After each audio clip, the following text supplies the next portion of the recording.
பிரதோஷ விரதமிருந்து பலன் பெற்ற ஒரு வரலாறு சொல்லுகிறேன். விதர்ப்ப தேசத்திலே ஒரு அந்தன பெண், சிறந்த சிவபக்தை, தன்னுடைய கணவனை இழந்து கை குழந்தையோடு அதிகம் துன்பத்தை அனுபவித்து வாழ்கிறாள். ஒரு நாள் காட்டிலே ஒரு மர நிழலிலே ஓய்வு பெறுகிறாள். அவளுடைய வேதனை சொல்ல முடியாத வேதனை. அருகிலே ஒரு அழுகுரல் ஓசை கொள்கிறது. ஓடி போய் பார்க்கிறார். அந்த குழந்தை ஆண் குழந்தை, அழகான குழந்தையா காட்சி தருகிறது. இது என்ன சோதனை? ஏற்கனவே நான் ஒரு குழந்தை வைத்துக் கொண்டு காப்பாற்ற முடியாமல் அவதிப்படுகிறேன் கணவன் இல்லாத காரணத்தால். ஆண்டவன் இன்னொரு குழந்தையை காட்டுகிறான். நான் எப்படி இந்த குழந்தையை வளர்ப்பேன்? திடீரென்று காட்டிலே நடுக்காட்டிலே பார்த்த குழந்தையை அனாதையா போட்டுட்டு போகவும் மனம் அல்ல. யோசிக்கிறாள். அந்த நேரத்தில் ஆகாயத்தில் இருந்து அசரீரி தோன்றுகிறது. பெண்ணே, இந்த குழந்தையை கொண்டு போய் நீ வளர்த்து வா. இந்த குழந்தை ஒரு கத்திரிய குழந்தை, பேர் தர்மகுப்தன். இவனை வளர்ப்பதினாலே உனக்கு சர்வ மங்களமும் உண்டாகும், உனக்கு எல்லா நலமும் வரும் என்று அசரீரி பேசுகிறது. எல்லாம் இறைவன் செயல் என்று இந்த குழந்தையும் கொண்டு போய் 2 குழந்தையாகவும் வளர்க்கிறாள். அப்படி குழந்தைகளை வளர்த்து கொண்டிருக்கிறாள். பெரிய குழந்தைகளாக வளர்கிறார்கள். உபநயனம் தரிக்கிறாள். ஒரு நாள் மகா துறவியாக இருக்கிற சாண்டில்ய முனிவருடைய தரிசனம் கிடைக்கிறது. அந்த முனிவருடைய திருவடியிலே விழுந்து தன் வரலாறுகளை சொல்லி துன்பத்திலே இருந்து விடுபட வேண்டும் என்று வேண்டினாள்.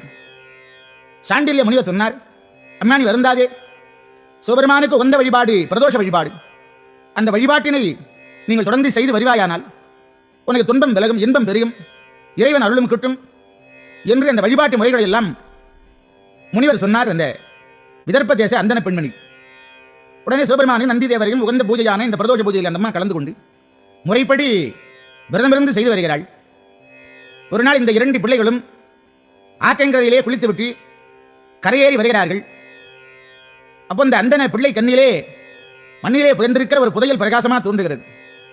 ஓடி போய் மண்ணை கிளறி தோண்டி பார்த்தா ஒரு பொற்குடம், தங்க நாணயங்கள் கொட்டி கிடக்கிறது. மகிழ்ச்சி அடைந்து 2 பேரும் ஒரு ஆடை போட்டு மறைத்து கொண்டு வந்து தாயாடத்திலே கொடுக்கிறார்கள். இந்த செல்வங்களை பார்த்த அந்த தாய், அப்பா நீங்க 2 பேருமே பகிர்ந்து எடுத்துக்கொள்ளுங்கள். அரச குமாரனான அந்த தர்மகுப்தன் மறுக்கிறான். அம்மா எனக்கு செல்வம் வேண்டாம், எப்பொழுதும் போலே இருக்கிறேன். பிராமண பிள்ளையும் சொல்கிறான், பிராமண தாய் சொல்லுகிறாள். அந்த தர்மகுப்தன் செல்வத்தை வாங்க மறுத்து விட்டான். எத்தனை சொல்லியும் கொடுக்கவில்லை. அதனாலே வளர்த்த தாய் வேதனை அடைகிறாள். மகனே, என் மகன் வேறு நீ வேறு என்று நான் எண்ணவில்லை. செல்வத்தை வாங்க மறுப்பதினாலே இதனால் எங்களை விட்டு பிரிந்து போய்விடுவாயோ என்று வருந்துகிறேன் என்று வேதனை தெரிவிக்கிறார். அந்த நேரத்தில் அந்த கத்திரிய மகன், அம்மா அனாதியா காட்டிலே கிடந்த என்னை கருணை காட்டி வளர்த்தீர்கள். எந்த சூழ்நிலையிலும் எந்த காலத்தில் உங்களை விட்டு பிரியேன் என்று சத்தியம் செய்தான். அந்த பிராமண தாய் மகிழ்ந்து உனக்கு சிவ கிருபையால் அரசாளும் பாக்கியம் கிட்டும் என்று ஆசீர்வாதம் செய்தாள். செல்வம் கிடைத்ததினாலே வறுமை நீங்கி வாழ்ந்தார்கள். செல்வம் கிடைத்தாலும் வறுமை நீங்கினாலும் அந்த தொடர்ந்து பிரதோஷ பூஜையில் இருந்து அவங்க விலகலை கவனிக்கணும். செல்வம் அதிகமாயிட்டா சில பேர் கோயிலுக்கு போறதுக்கு நேரம் இல்லைன்றான்.